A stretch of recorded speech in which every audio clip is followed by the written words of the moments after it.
కర్నూలు జిల్లా సాంఘిక సంక్షేమ శాఖ అధికారి విజయలక్ష్మిపై అసత్య ఆరోపణలు సరికాదని ట్రైబల్ స్టూడెంట్ ఫెడరేషన్ రాష్ట్ర అధ్యక్షుడు చంద్రప్ప అన్నారు.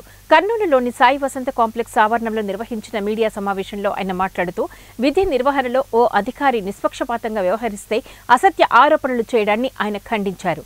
సాంఘిక సంక్షేమ శాఖ అధికారి విజయలక్ష్మి వల్ల ఎవరైనా ఇబ్బంది పడినా ఆమె లంచం అడిగినట్లు ఆధారాలు ఉంటే తమ దృష్టికి తీసుకుని వస్తే బాధితులకు అండగా పోరాటం చేస్తామని చంద్రప్ప తెలిపారు.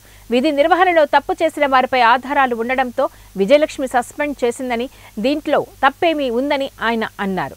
సస్పెండ్ అయిన ఉద్యోగులే ఇలా తప్పుడు ప్రచారం చేస్తున్నారని అన్నారు. ఎవరైనా ఆధారాలతో మాట్లాడాలని ఇలా తప్పుడు ప్రచారం చేస్తే మంచిది కాదన్నారు. జిల్లా కలెక్టర్ విజయలక్ష్మిపై వస్తున్న ఆరోపణలపై సమగ్ర విచారణ చేసి తప్పుడు ప్రచారం చేసిన వారిపై చర్యలు తీసుకోవాలని కోరారు. కార్యక్రమంలో చంద్రప్ప, మధుకృష్ణ, నాగరాజు తదితరులు పాల్గొన్నారు.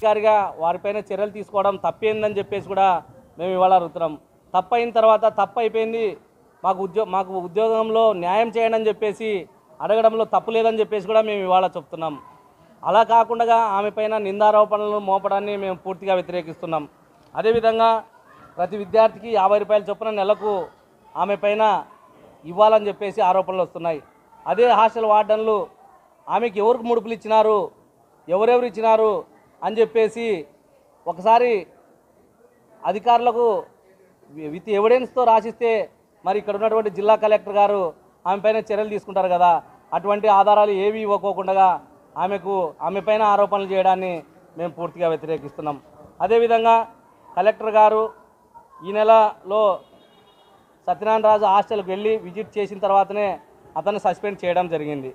కానీ ఆ ఆరోపణలలో అతనిపైన అతను చేసిన తప్పులు రుజువైనాయి కాబట్టి అతన్ని సస్పెండ్ చేయడం జరిగింది. అదేవిధంగా 7 మంది వార్డన్లు సస్పెండ్ చేసినారని చెప్తున్నారు. ఆమె వచ్చినప్పటి నుంచి ఆమెను 7 మంది వార్డన్లను 7 మంది ఉద్యోగస్తులను